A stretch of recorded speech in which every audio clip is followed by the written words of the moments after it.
Yeah, good afternoon. Welcome back.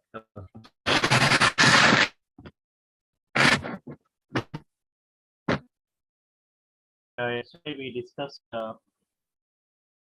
spatial source for GIS and spatial analysis of the data. There we have created various types of layers, which are single layer or multiple layers, depend on our data requirements.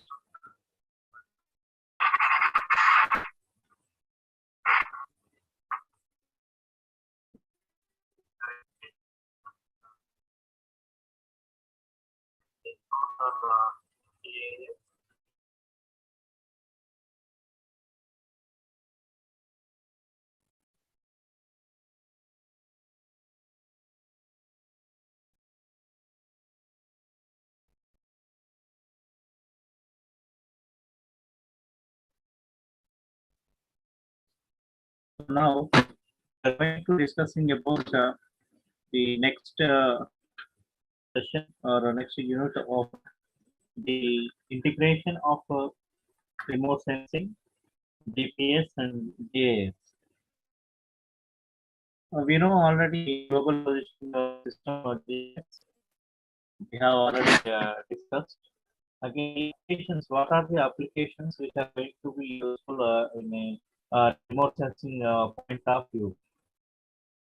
So, remote sensing point of view, the mapping technology it is useful to us.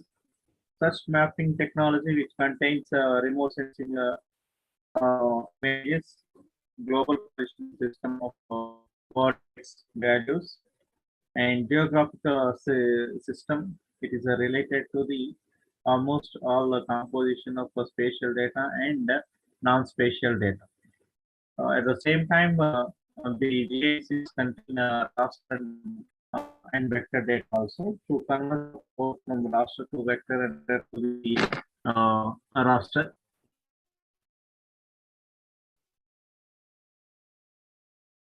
Yeah, first we see the GPS. In a GPS, which was developed based on the satellite, and which is useful for to deriving the map as national situations or national coordinates we use.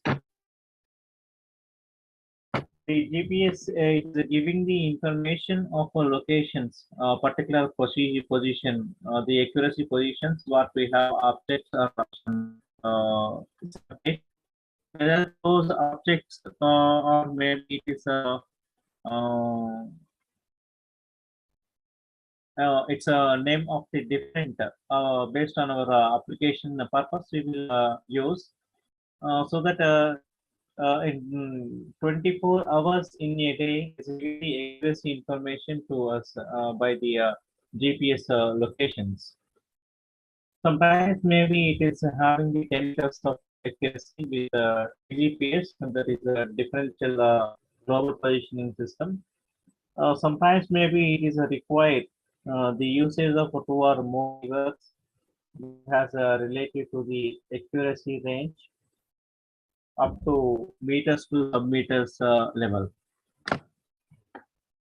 Now we have a modern technology and update things in a GPS where position area to another area while moving is going to be creating maps, immediately. So it is really to find out the whatever required to us. Multi-purpose will be useful to us. So GPS that we how we will be working. Yeah, GPS, which is a unit, it's a ground features what we are having on a surface and a surface which is observed and extracted by the several satellites and giving the information by the radio signals which are travel the satellite and finally it will be reached to GPS receiver we'll receive the information. We'll receive the information from the sensors.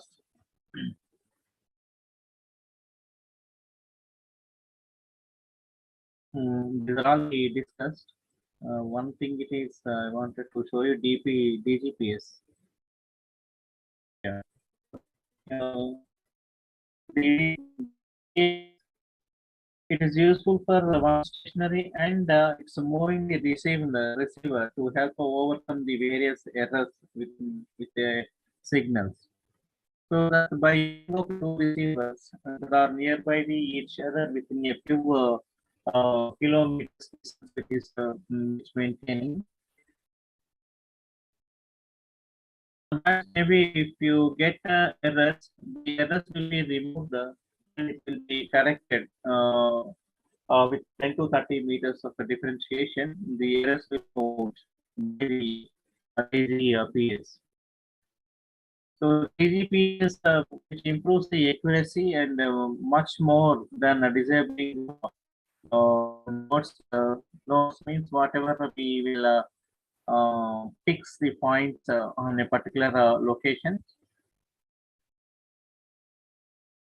Again, able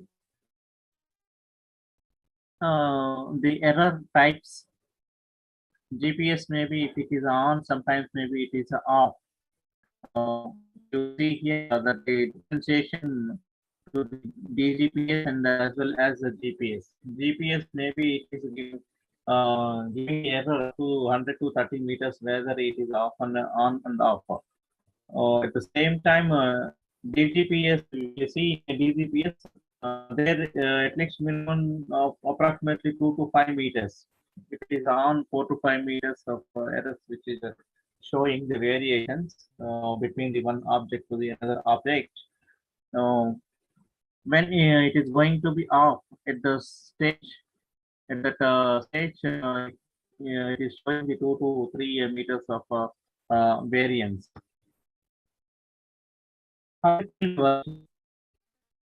The stationary receiver must it will be located on a control point whose position has been accurately surveyed.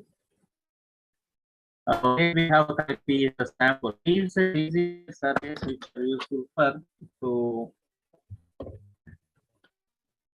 find out the exactly positions or line positions. And it's also useful for to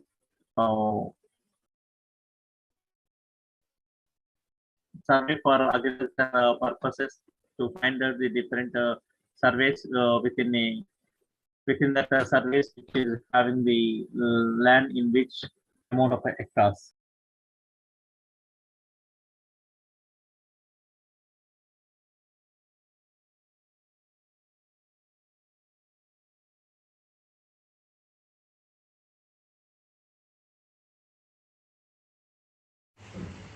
Sorry.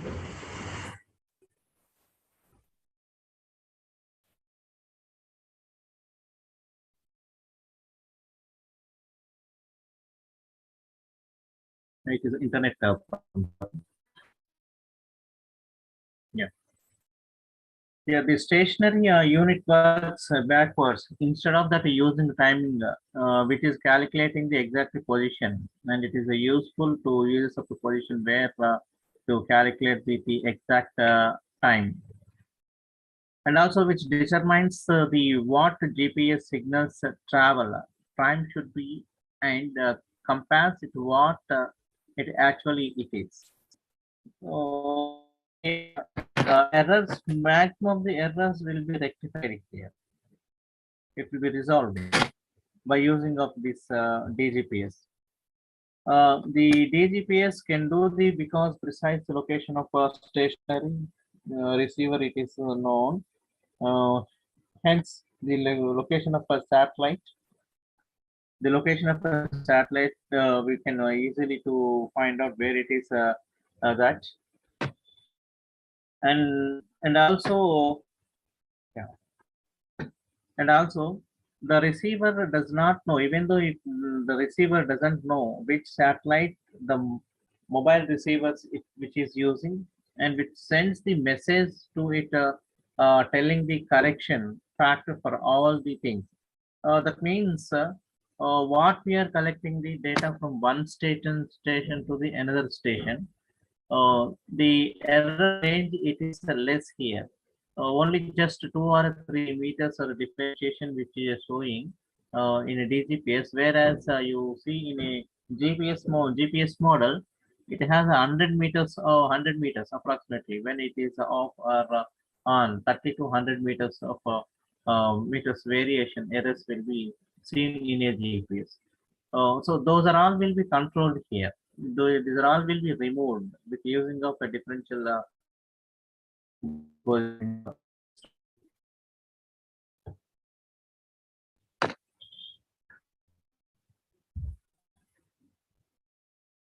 Yeah.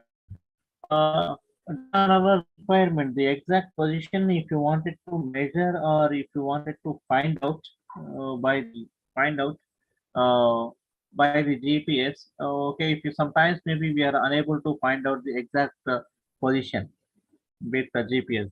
So in that place we will use the DGPS,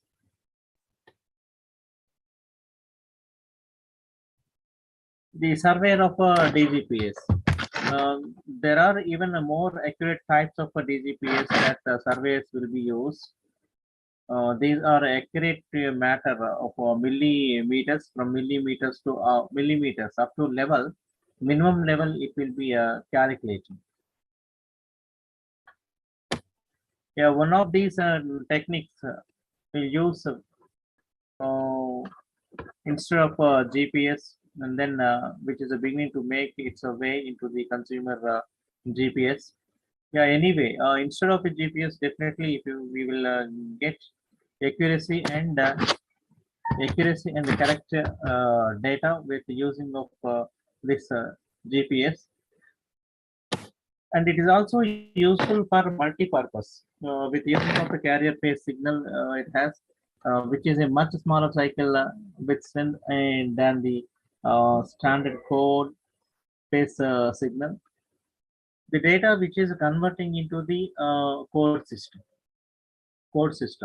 So that codes, as per that codes, it will be readable. Okay, it's a detailed, deep discussion as given here. No need. We know that users are a GPS. Yeah, to find out the exact location, navigation, tracking, and mapping also we can do with using of GPS, and timing exactly precision and the global position, global time, which is follows.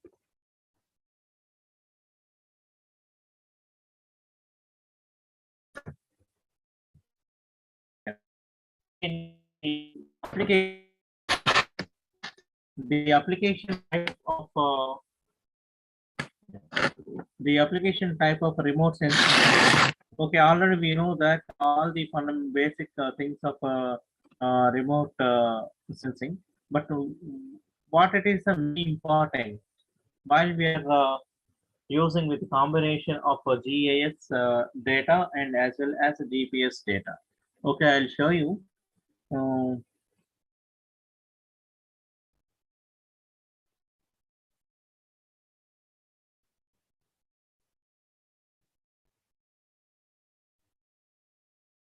please wait.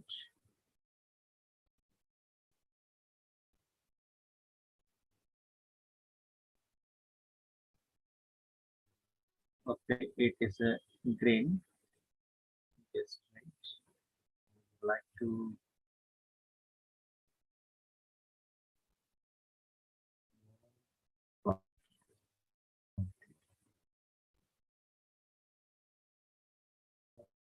To import.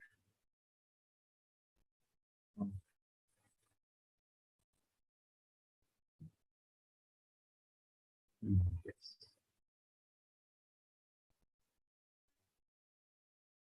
Yeah.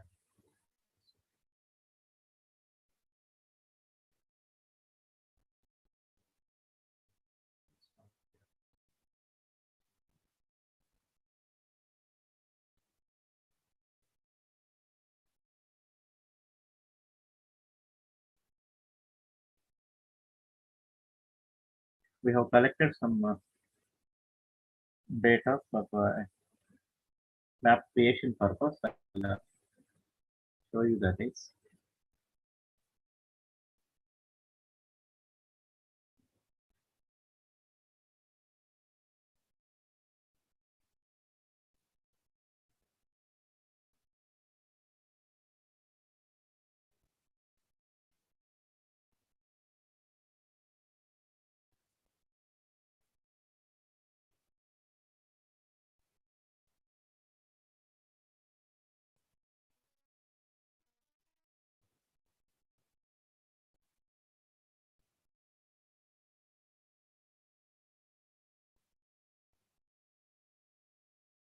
Just you see here the Excel data. Yeah, we have collected the different samples from different locations.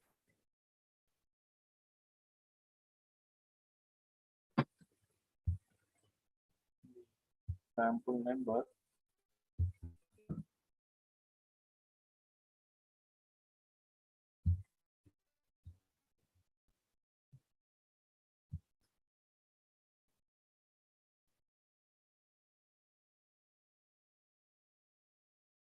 Yeah. Yes, we have collected almost 20 samples and we analyzed for environmental studies purpose, geo-environmental studies purpose. Some of the elements we have analyzed from locations what we have collected these samples.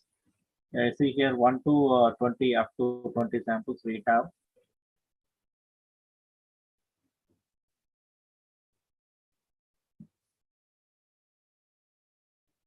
Oh.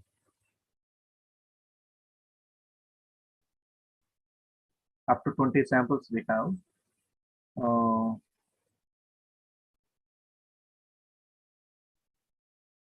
Just to see. Now I'm going to create a map.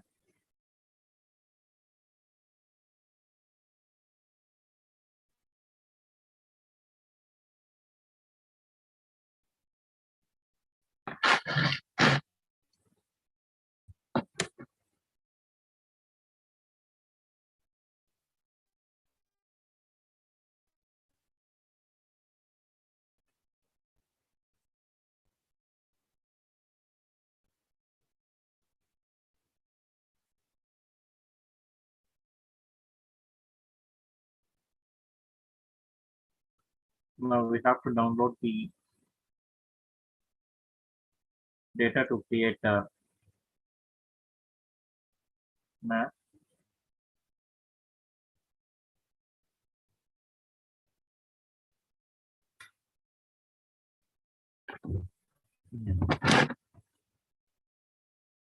As you can see in a column A, we see the north value of data and east.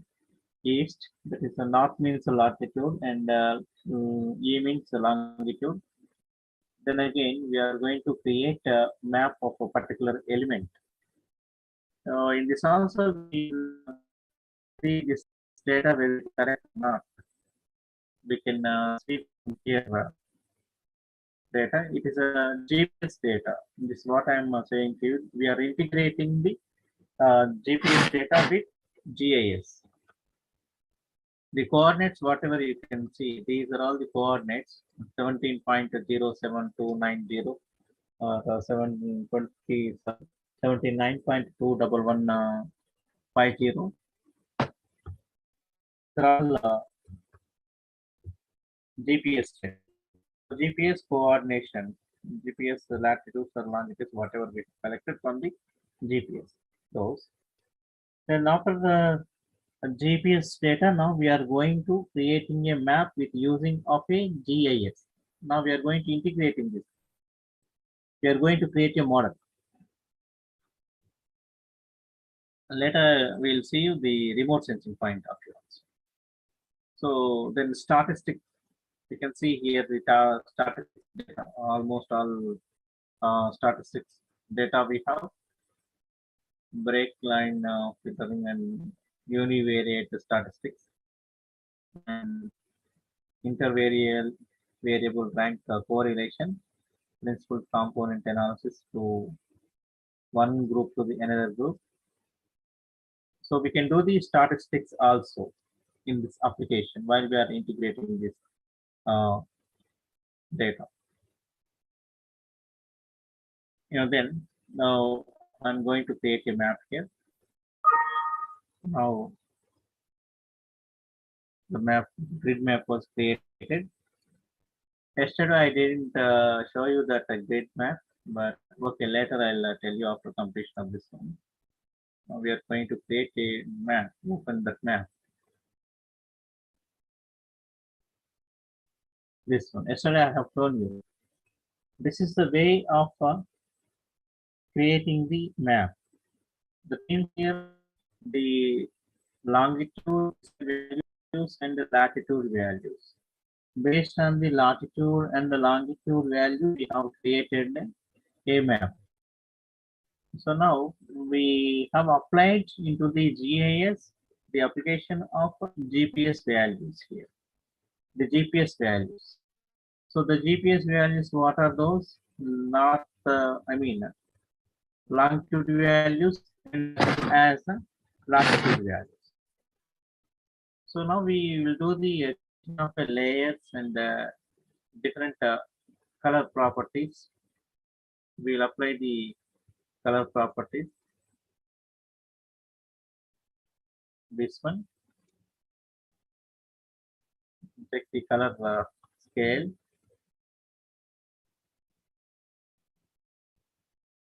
The color scale. This color scale, it is indicating the contour values from lowest value to up to highest values. From lowest value to up to highest values is which indicating. So these are all the layers we'll be creating. Yesterday I have shown you while drawing that or editing that map, we have created so many layers and composite are converted into the one group. Converted into the one group. So here, the based on the GPS coordinates, the exact position, exact position or exact value. Here I have done with you analysis samples, geoenvironment analysis samples. The samples which are indicating the particular location. Okay, I'll show you that sample location also on this map.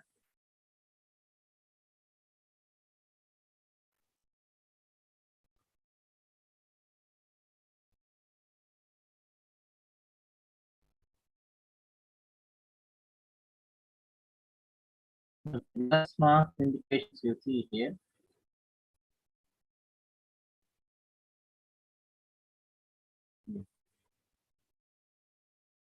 These are the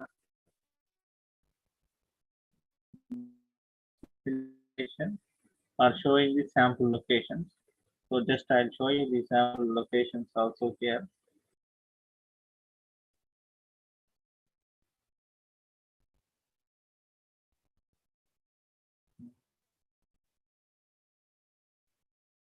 Have to add.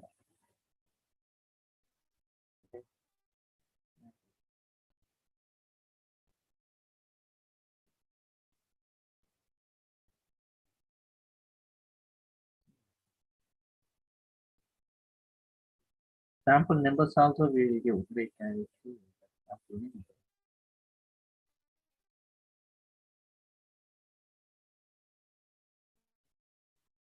Sample numbers actually should be found, but some coordinates.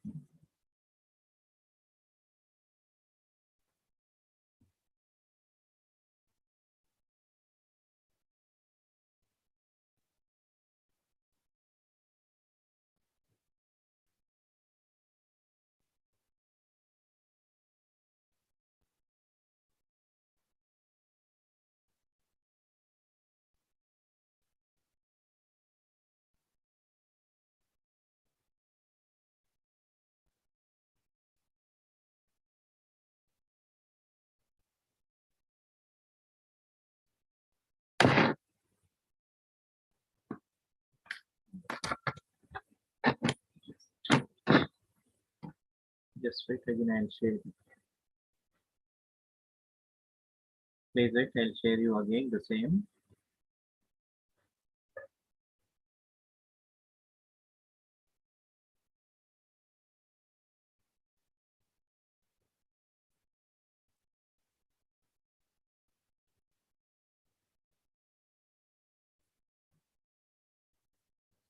Oh,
actually, it has been shown.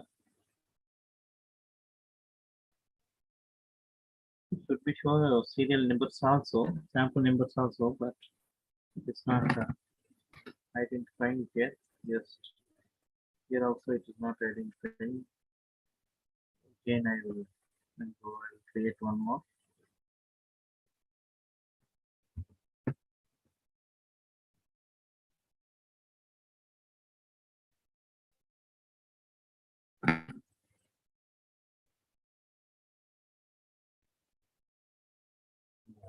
It is written, I think. Where you want to keep that.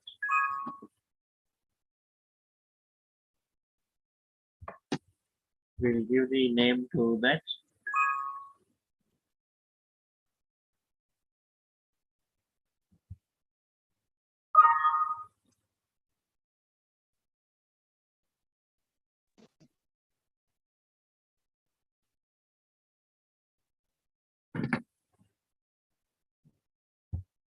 Now we will cover colors,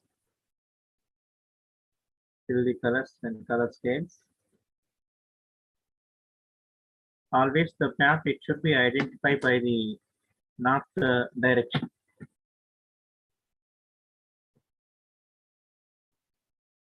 Symbol. If you go into the symbol, again,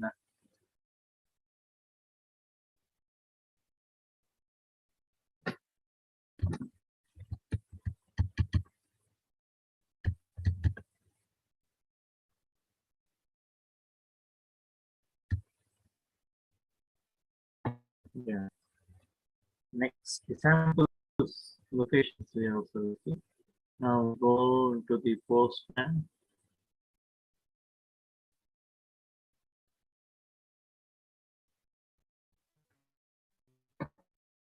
Something is wrong.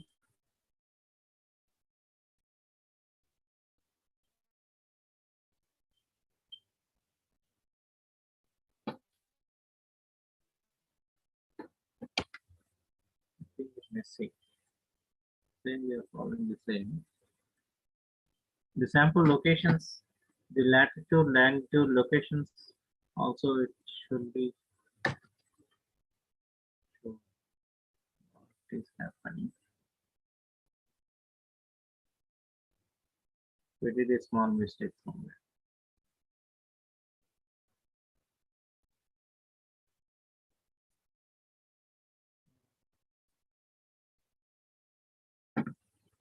Seventeen, 71.9.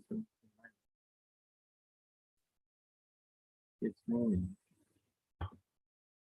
No, it's wrong.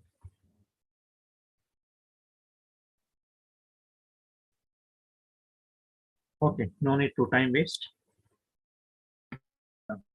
Like the previous one.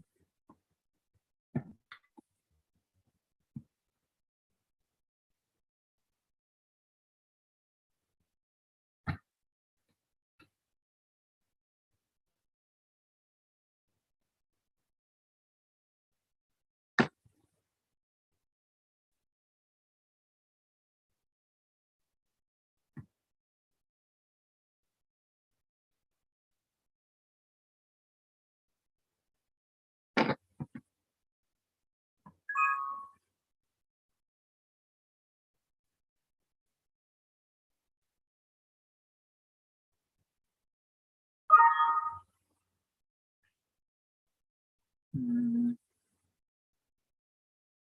Going to the map, create a new map. So select this one, and now it is created. Mm, we to get this one data table, but there's something mistake has done here. Okay, let's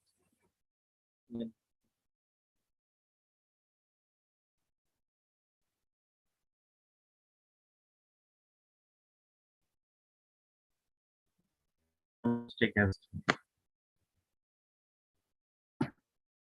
Okay, just okay. Have some mistake. I don't want to waste time now. Okay, this is the procedure. Now integration paste GPS values, GPS values into the GIS to apply the various things.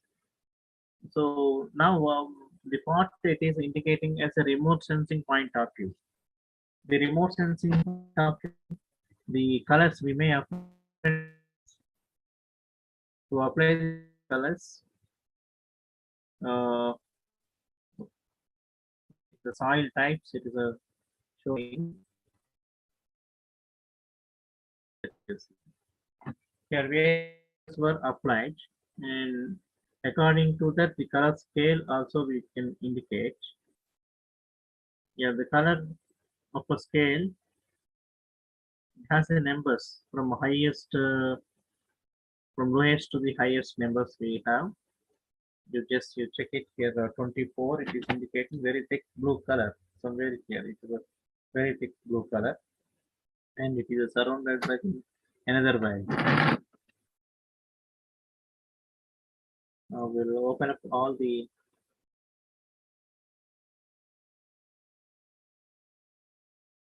scales, all the labels you see here. You see all the labels. Each number it is indicating the color. What I told you yesterday in a raster data. In a raster data, it is made up of by the grid pattern according to the grid pattern. This is a grid pattern. You see here, the grid pattern it has every point. It has a own coordination. I have clicked here. The coordination values are going to be changes. X, Z, so X, Y, Z, 3. You can check it. I'm going to click in first point. You see the 17.074 somewhere here. You check it in a X value. Again, Y value 79.210. This is about first information of a grid cell. Okay, somewhere 2, 3, 4, 5, 6. Now I am going to select the 6 point to check it whether the values are going to be changed or not. Change. Change. In a Y value, we see changes in Y value. Here 79.210. Now we will click here 79.20. Y value is changing because of we are selecting the vertical line, longitude line. So that is the reason it is changing.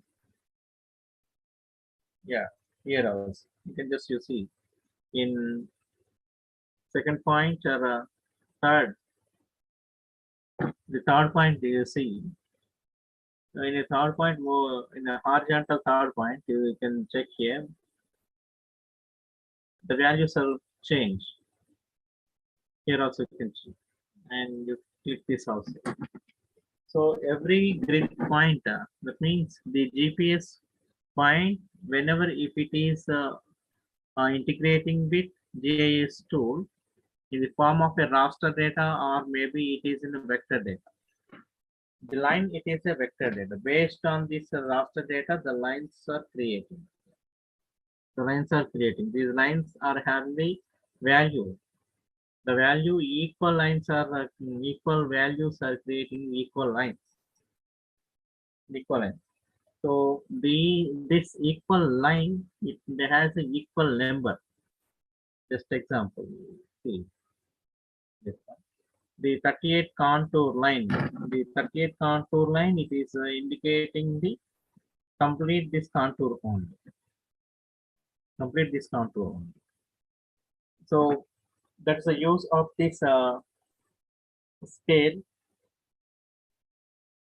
Now we can apply the multiple properties or multiple data sets we can upload here, and each data it contain one layer. Here it is creating the digital elevation model. In a digital elevation model, 3 dimension of a pictures it will be creating. Just,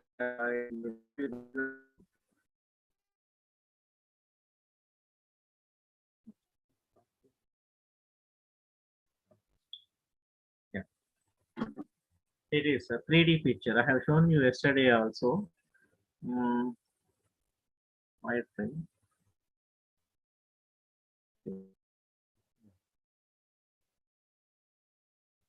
In a 3D formation also we can see the grids. We can see the grids. Yeah, see the grids here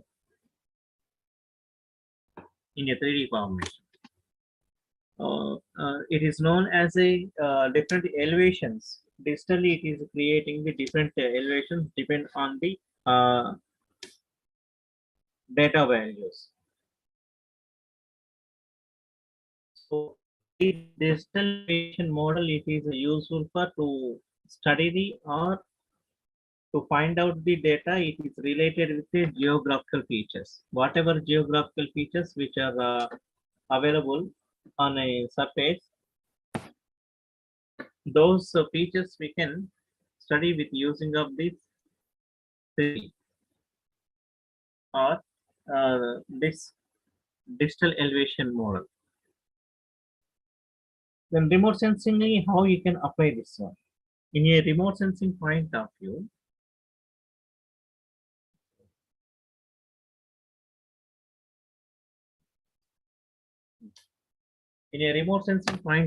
various colors, the basic colors like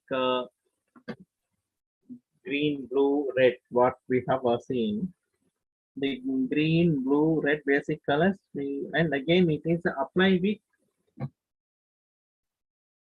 or combination with Birger colors, the remaining colors what we have. So here dominate, you can see here dominate color. I mean the maximum colors it is indicating by the blue color. Here also you can see cone shaped or maybe it is the highest elevation value. I hope so, or it is maybe highest value. So that it is showing a cone shape, and it's showing a lowest value. So that is the depression that we can see on your picture. Suppose if you feel it is an image, or you can imagine it is as an image. So this image, I'll show you image also later. This one, the image we should have to classify depend on the spectral data or depend on their electromagnetic spectrum data what it is provided by the sensors.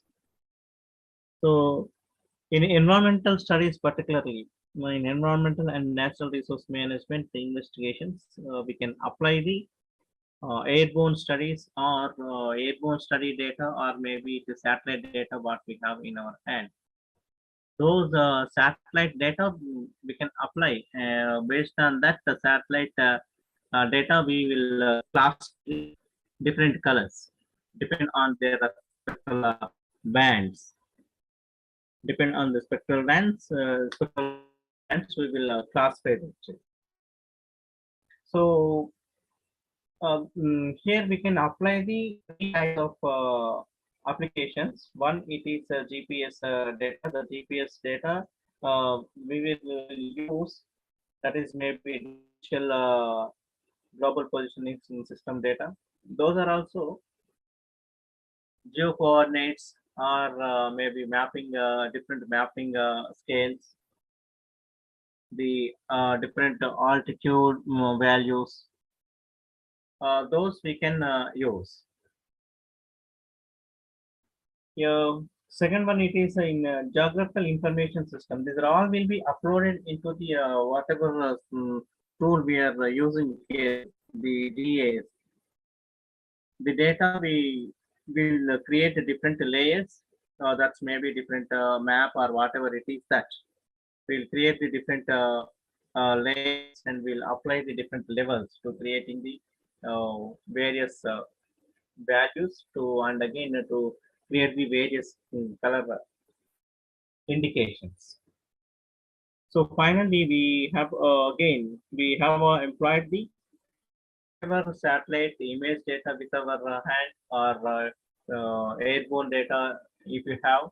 Now we start the compilation step. Because of ground truth data, based on the ground truth data only, we will update the things or we will update the data in GIS.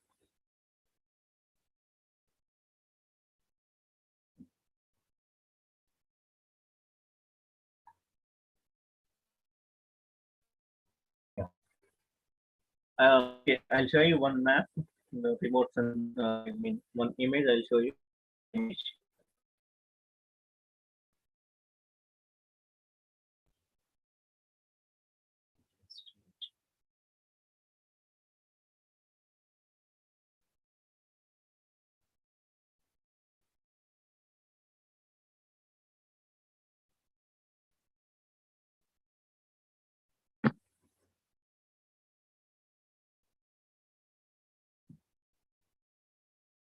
Mm, there are some maps also I have. I should,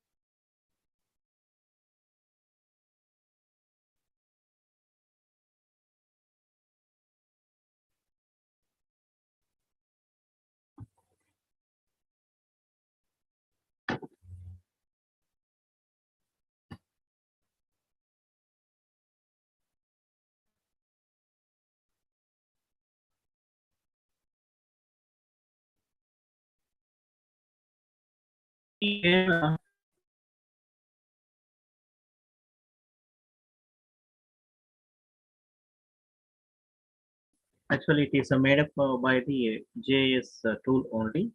These are all the locations, the triangular locations you see 1, 2, 3, 4, 5 like this. These are all the sample locations. The sample locations we have created and superimposed on topo sheet or original image. So the portion, almost the greenery portion, it is indicating as a forest zone area, complete forest zone area. So from here onwards, we have collected the samples.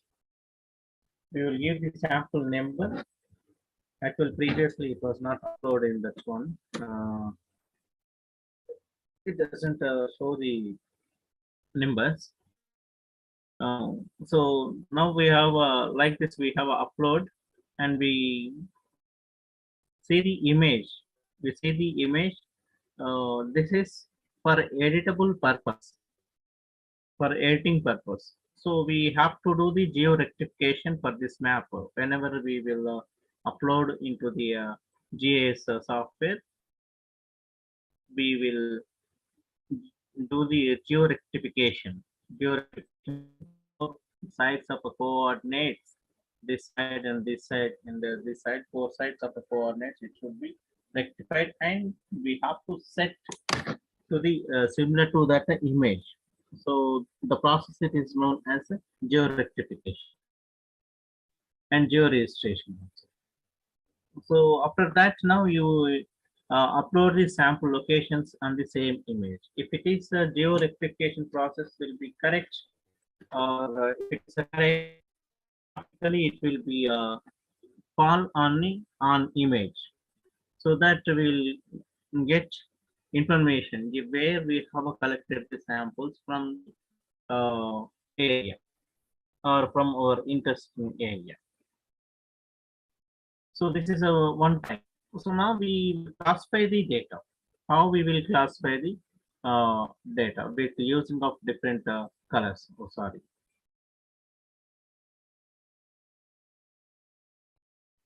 Again, I'll share you new thing.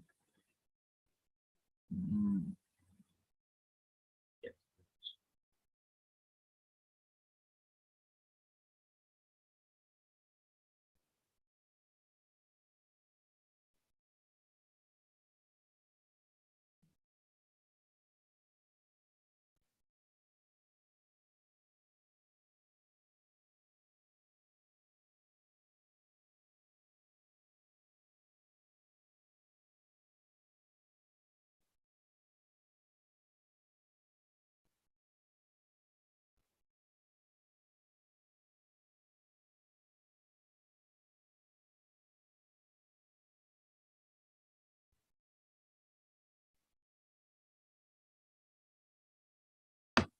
Yes, now you can see here the image.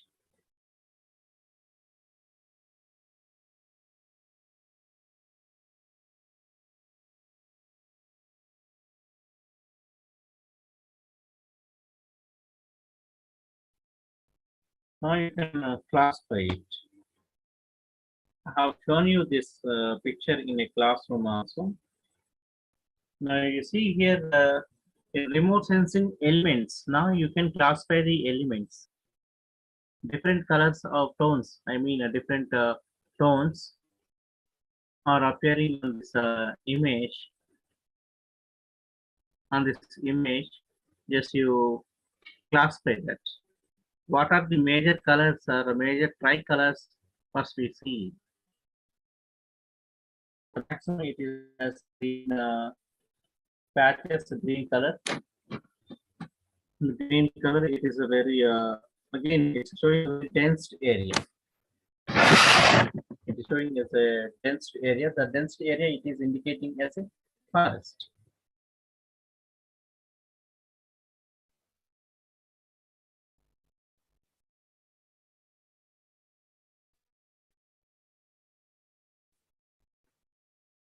Now we'll again, we have to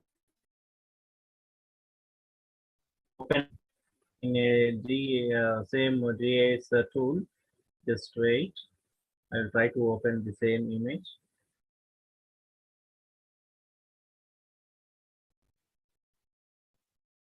Mm,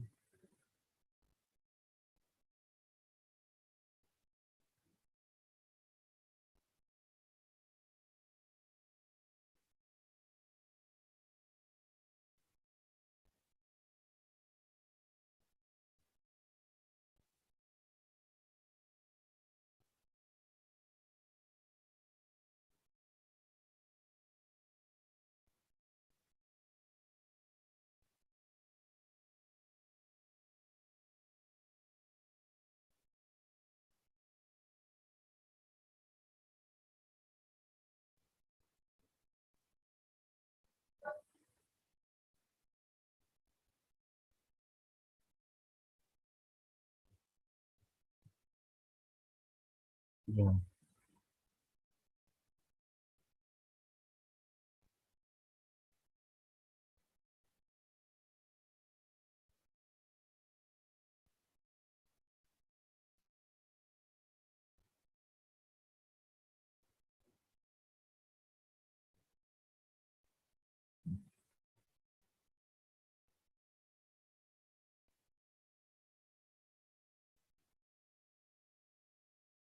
Now you can classify.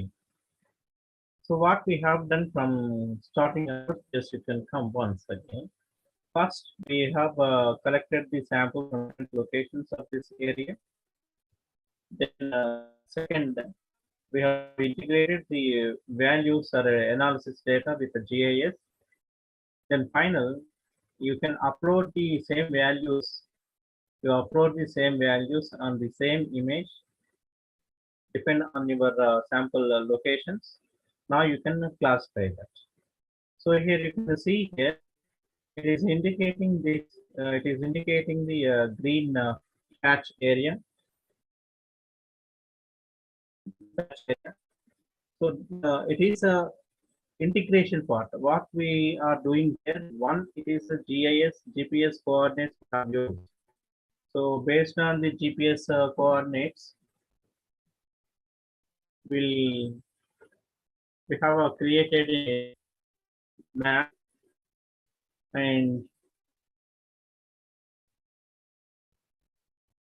according to that map, again we will classify the things. That means to edit. So that here sometimes maybe the data which is getting the errors also. So the error rectification, the errors rectification also, we will do the correction with using of this tool. So first, we get like this whatever features we identified based on the remote sensing elements.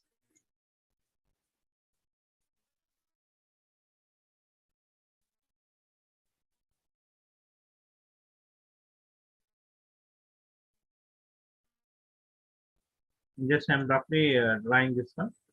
Okay, now you have this meta file or image. What we have edited here. Now you can give the color with that light green color. Okay, fast green. Okay. Then again you can on the meta file, the source. I can see here this basic again the dark blue. Actually, but it is showing here in the black color. It's a dark blue area. It is a water tone.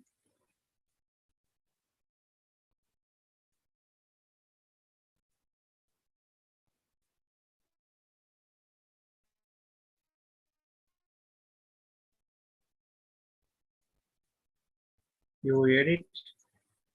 It's a simple tool. It is useful to update and manipulate the things. Now we are doing on remote sensing map. So now you just again check it. This is the shape of water body. I give this color. So based on that previous sources, based on that previous data what we have collected, uh, we are going to be correcting the data with the way with the data sets. So sometimes maybe it is wrong. Sometimes with the presentation also maybe it is wrong. So that the basic data it is useful as a reference for us. It is useful for reference for us. So here we have used GIS data and the GPS and as well as a remote sensing point of view also. The data which was used. Now you can apply the things to make a model. To make a model, where we will apply. Here, what for we will apply. Depend on their locational properties or land properties or sample properties. Based on that, we will apply this model, and based on the resolution and based on what we have a thematic map prepared according to that we will use there are some general types of models we have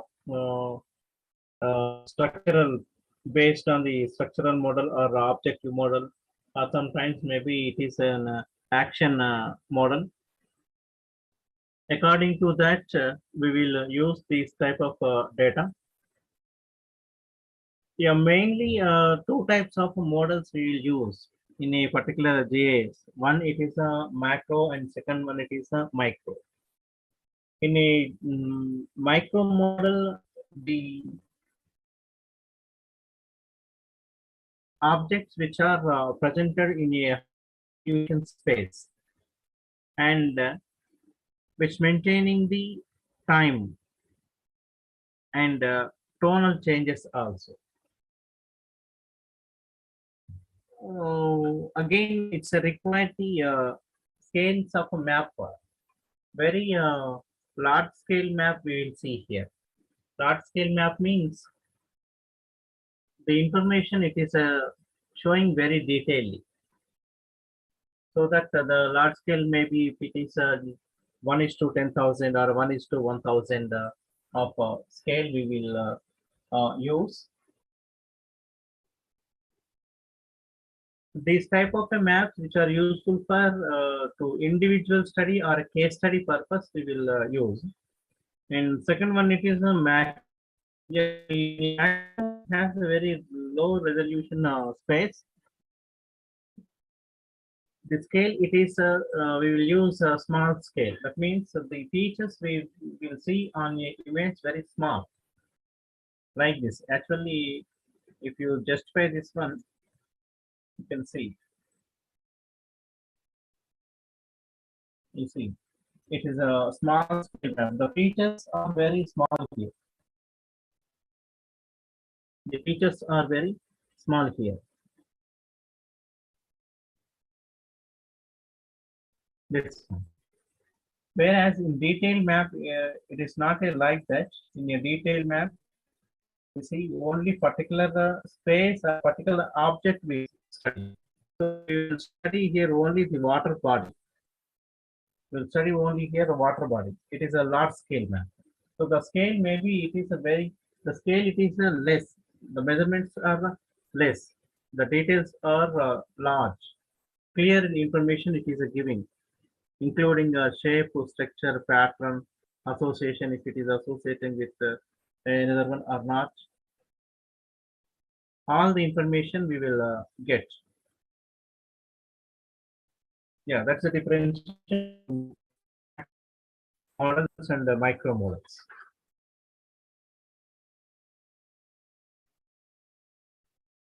The classification guide for GIS models. There are various factors are there while we are studying the GIS or using the GIS. Depend on their material type or depend on their factors what we are using or objects what we are going to surveying. So depend on that, the classifications are different. Some of the materials maybe we see the physical structure, or some of the maybe we can see in a symbolic model or symbols. Structural features also we can see in a general model type. And in a particular GIS model type, when you come into the GIS model type, we see the features in a cartographic and spatial type. In a spatial and a cartographic model. Cartographic model, manually operations will be done. Manual operations will be done in a cartographic model. Whereas in a operations will be done with using of like these tools, GIS, Surfer, Archeo, maybe CAD, whatever it is. So computer-based operations will be done in a spatial. So it's a required scale of a particular object.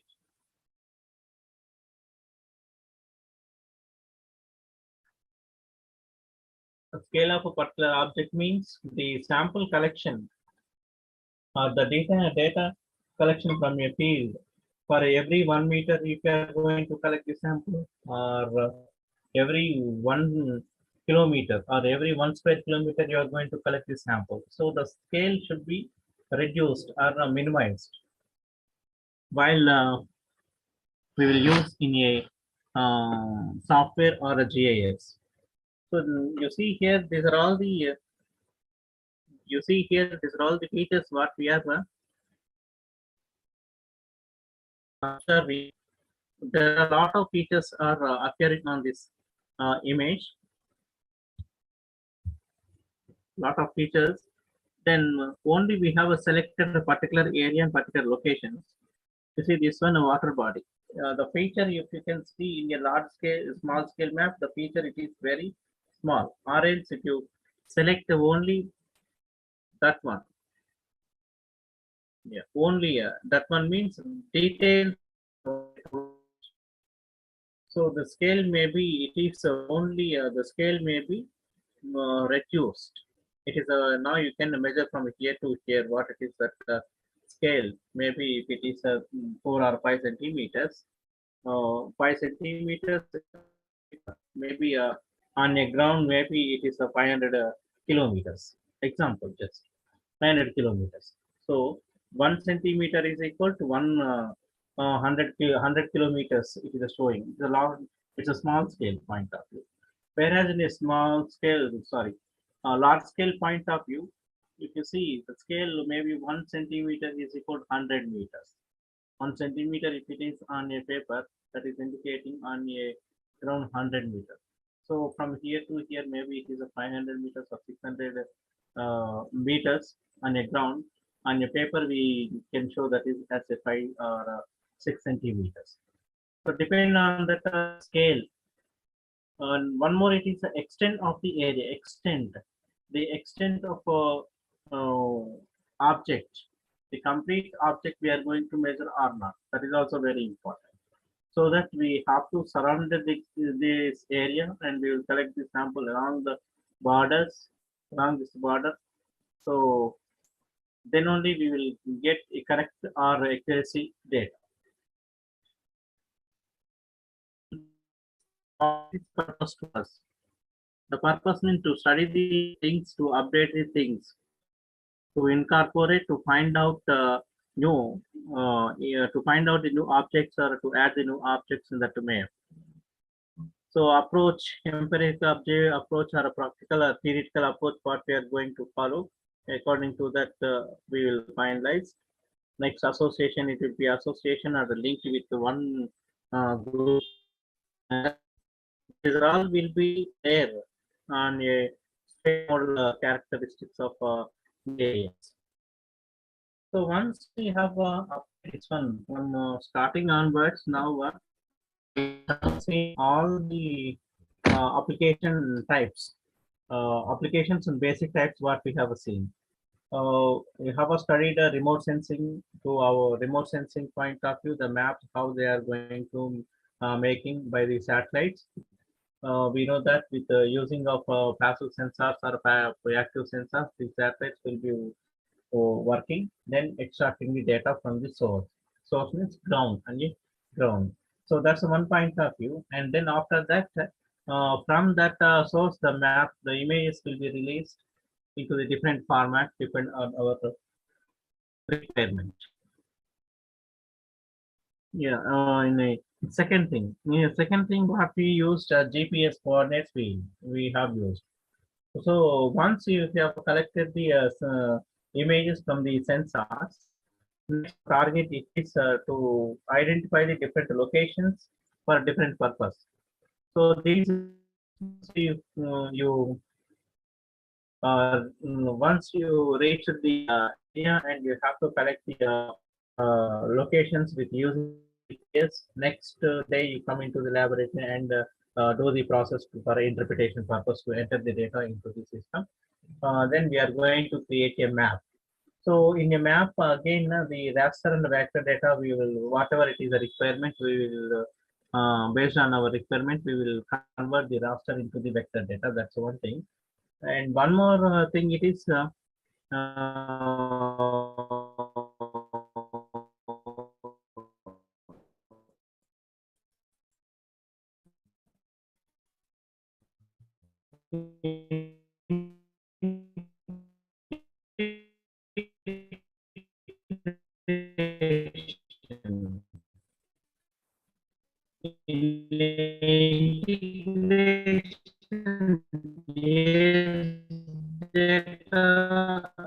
sorry, GPS data will apply to the GIS.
Yeah, sorry, actually, it was a network issue.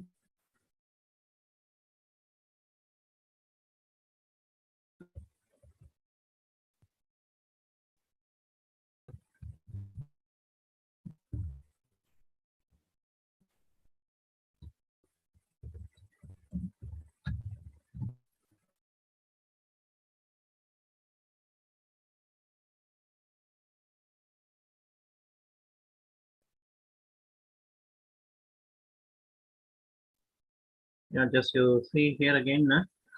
Mm, sorry.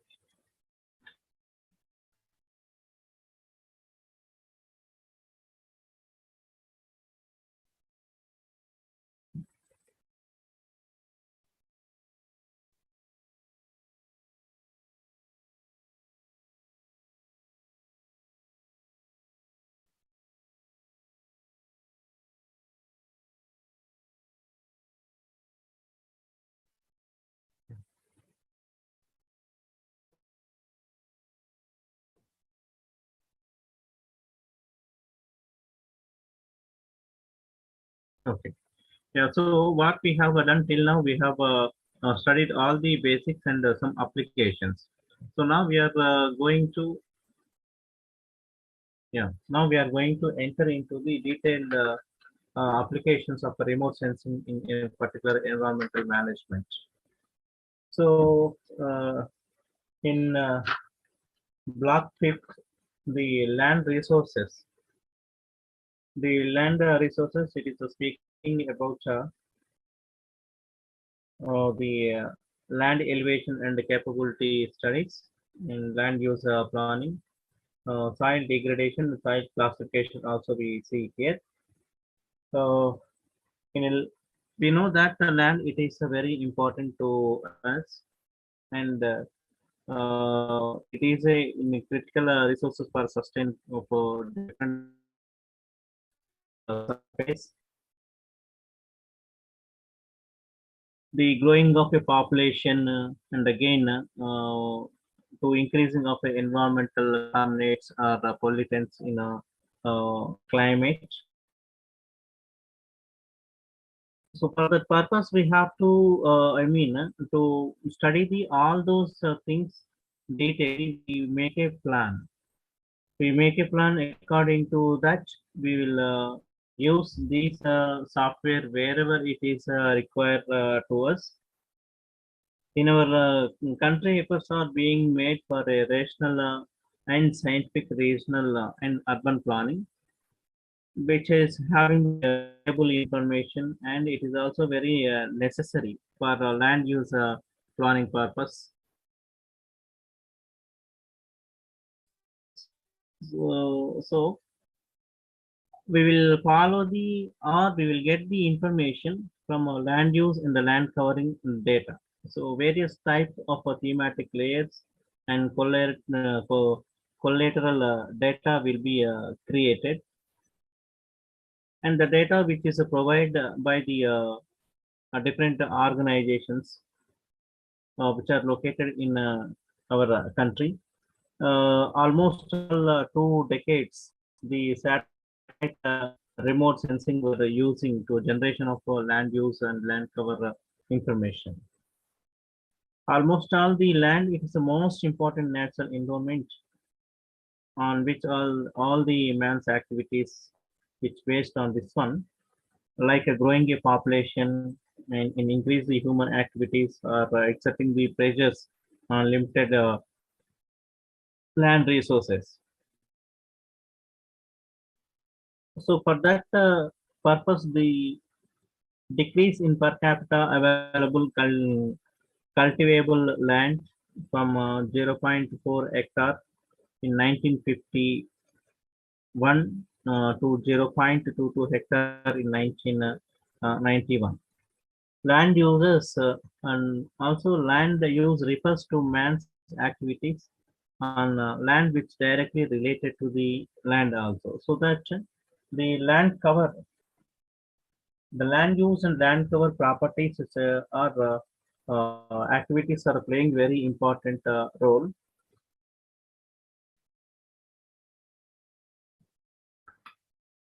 So that we will see the relationship, the direct relationship between the land use and the land cover, and with the respective of environmental characteristics or what are the process are being increasing productivity of land or different species of diversity, climate, and biochemistry and biogeochemistry and the hydrological and other characteristics of a land cover, which may have use an impact of climate as well as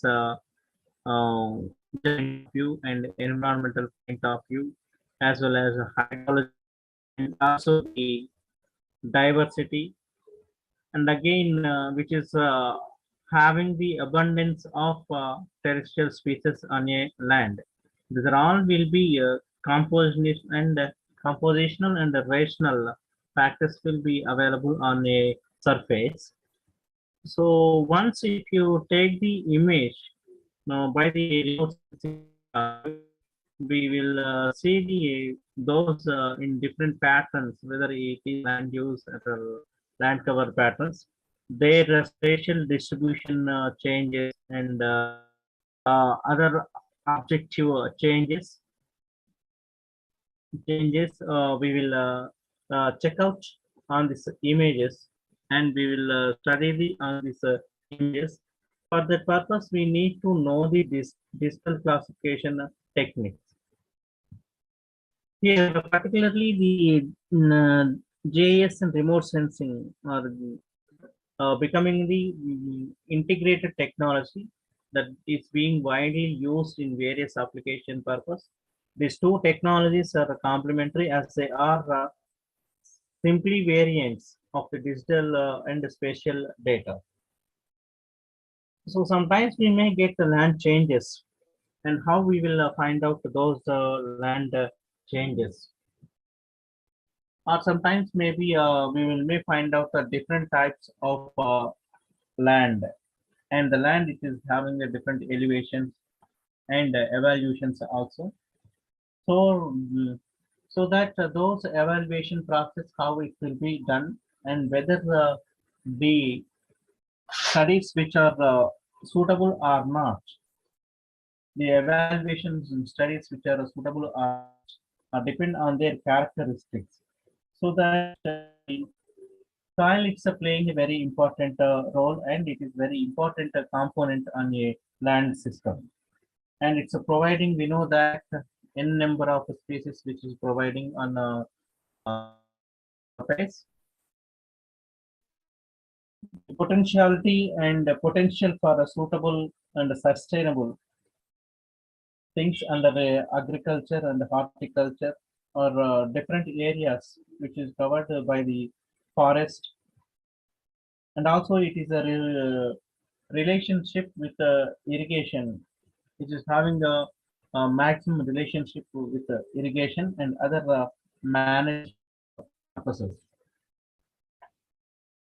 The soil resources information it is a need, and to be translated and then converted into the interpretive model.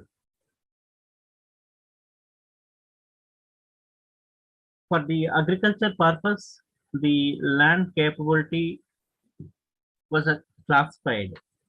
So here there are three types of group of soils based on the interpretive of soil types. One, it is inherent soil characteristics. Second one, it is external land features what it has, and a surface or the soil features what it has. And third one, it is environmental factors. Based on these three types of properties, the soil was classified again eight classes. So 1 to 8 classes it was divided. Class 1, 2, 3. These lands are suitable for regular cultivation. Class 1, Class 2, Class 3 are important, and then these class types are suitable for regular cultivation. And also, Class 4 land is fairly good for a cultivation, but it's a safe use, and is limited by the natural features such as a slope and favorable characteristics, or maybe sometimes it is not suitable for climatic conditions also, and sometimes maybe it is not useful for cultivation purpose. Next, class 5th, 6th, and 7th, which are not suitable for any cultivation. So these are all useful for grazing or forestry. Yes, the government it is ready to adaptable for the forestry. The final one, it is a class 8. The land it is suitable for creation of wildlife. Creation of a wildlife. So these classification will be done by the All India Soil and Land Use Surface Guide Survey Guidelines. So as per that, they were classified into the 8 types of the classes. The first one, two, three are suitable. One, two, three are suitable for agriculture or cultivation purpose. Then only fourth one, land which is fairly are suitable for cultivation for limited areas. Whereas the fifth, sixth, and the seventh are not suitable for cultivation. It is useful for forestry growth. And the final eighth one, it is particularly, it is only suitable for to recreation of the wildlife. So again, the land irritability classification also we have. The interpretation of different soils and the soil conditions depend on their soil conditions for irrigation purpose. The soil, how it is behaving, and what are the features which is having, whether it is useful for irrigation purpose or not. It is also having the classification. For, for irrigation purpose only, the land was classified. So as per the AISLUS, All India Soil and Land Use Survey, according to that one, it has a given classes. Class A, class A, it is denoting that none to slight limitation for use under irrigation. Class B, moderately, it has a limitation for sustained use for under irrigation. And class C, it has a severe soil limitations for a sustained user and under the irrigation purpose. Class D indicating very severe, it has a very severe relation for sustained use under the irrigation purpose. And final one, it is not suited for irrigation because of depend on their soil types and depend on their soil properties, whether the soil which are having the acidic soils or maybe it is a contain basis. So according to that, not only that one, the arrangement of a soil on a land.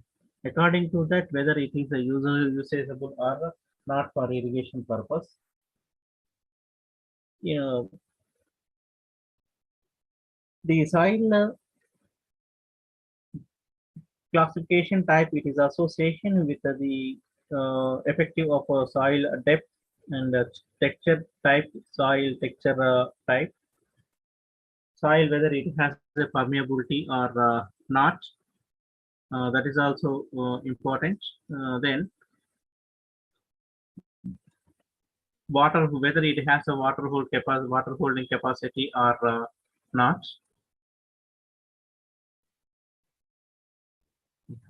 No.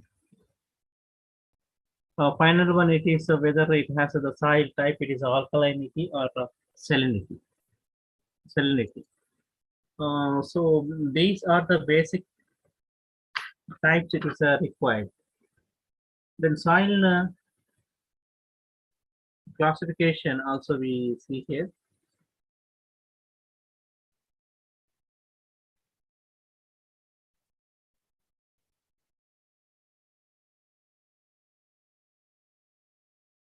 Yeah. Soil profiles. Actually, the soil it has origins. Origins. What it is a origin? A soil profile. It has a cross section view of a soil. It is showing many layers. The each layer in the soil it is known as a origin. Yeah, it shows many characteristics in each layer. One, it is that thickness of a soil. Next one, it is color type, and again grain size and texture, grain texture, and as well as whether it has what type of structure it has. Those features we see on a soil layer. Soil origin or origins. Soil origin actually it is divided into A, B, C, D also. A, B, C, D, and R also. A horizon. The A horizon almost you see here the A horizon. The A horizon above the A horizon it has a humus layer also. It has a humus layer. It has a humus layer. Then A B. Second one it is a B. The A horizon it is known as the top soil. Then yeah, 1 to almost yeah, 1 to it is a one. It is showing the 1 to 3 feet of the region, but actually it is not 1 to 3 feet of a region. Just 10 to 15 centimeters. 10 to 15 centimeters. Yes, it is a 1 to 3 feet means depend on their region. Exactly, depend on the region. In our areas, the 15 centimeters, almost 15 centimeters, or 1 feet, one nearby near 1 feet, the soil top say soil layer having that is known as the organ. Next, it has maximum humus in the soil and the organisms, and all the materials will be available on the A organ on top soil. Yeah, next one on a B horizon. B horizon we will call that is as a subsoil. It has a fine particles of a clay, little organic matter, and the water drainage and the root penetration will be seen here. You see here like this, up to here, to here. This A is A, and from here to here it is known as the B. Then from here to here it is known as a C.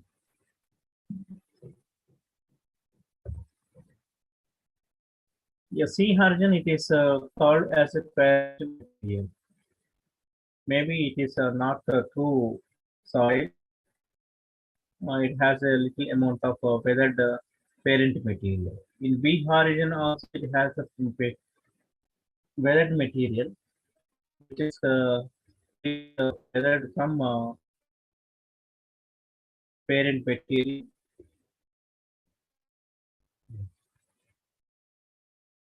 The other horizons means the other horizons origin like it has organic matter. It is related to the organic matter, plant and animal life and other organic plant residues will be there.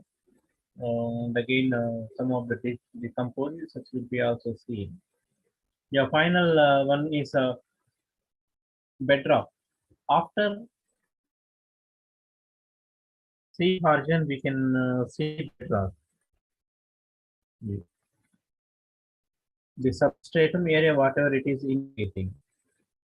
This is known as a D or a bedrock or R horizon.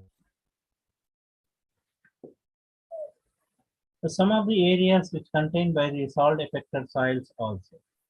Those salt affected sites, the soils are having the hazard material and depend on their availability of salinity and sodium materials or sodicity which are being left on a surface.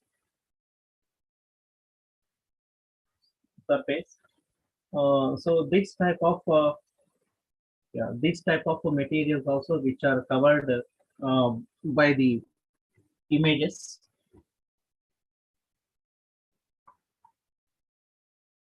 Yeah, the NRSA was taken up one mission. It is a 1:250,000 scale based. Uh, in both states of in Telangana and Andhra Pradesh, where these soils are available and which are associated with the salinity and sodicity. In particular, the coastal district areas, whether it is a south coastal and north coastal areas in Andhra Pradesh, they have demarcated. So there are some image characteristics were identified. or they were carried out some of the features on land cover characteristics. So on a land cover characteristics, it's covered by the different barren material, or it is covered by the salt material. That is maybe the 1 to 4 centimeters, which is having the completely barren and covered by the salt material. So these features, how we can identify on image. We will identify these characteristics on image with a blue tone and bluish, sorry, which is having the white tone patches, and as well as with bluish streaks, bluish streaks. So based on these properties,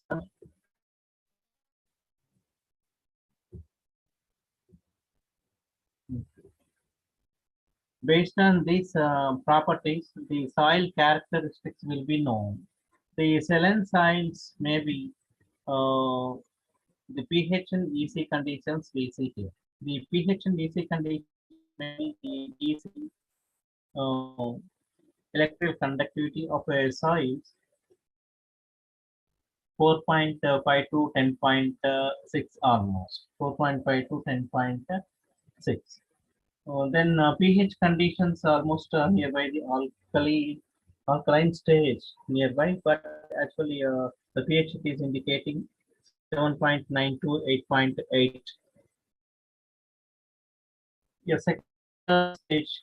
If you go into the 3 to 8 centimeters, it is also covering by the salt material, and it will be reflecting on your image with a white and yellowish streaks. White and yellowish streaks. Yeah, it is a little, not little, highly alkaline. It has a highly alkaline. The EC electrical conductivity of ions is known as a 3.9 to 50, and pH is known as the 9.8 to 10.4. Alkaline stage. Slowly now it is entered into the alkaline stage. Yeah. Barren land and support salt grasses. These will be reflecting on image in a light pinkish to gray, including of yellowish tone. The moderately alkali, it is showing the moderately alkali. Yeah, there is a slight changes in EC. 7.0 to 8.6 electrical conductivity, the salinity will be there, and as well as the pH conditions 8.9 to 9.8. Patchy crop stand. It is a patchy crop stand. We see on the image, it is reflecting a red plus, bluish and gray, slightly alkali lands which are EC is equal to 3.2 to 6.2, pH range 8.5 to 9.4. Yeah, just the patchy crop stand you can keep in your mind. We will see on your image, it is in red plus and bluish gray color. Normal crops, normal crop stand, it is red and a smooth texture it has. Slightly alkali and in subsoils.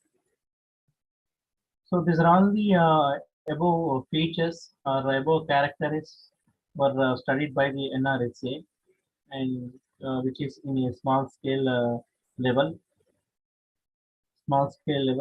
and it is indicating the nature and depth of soils, as well as the soils which contain the salts. In each soil category, it needs specific agrochemical and biological, as well as hydrological treatment. So based on this one, we'll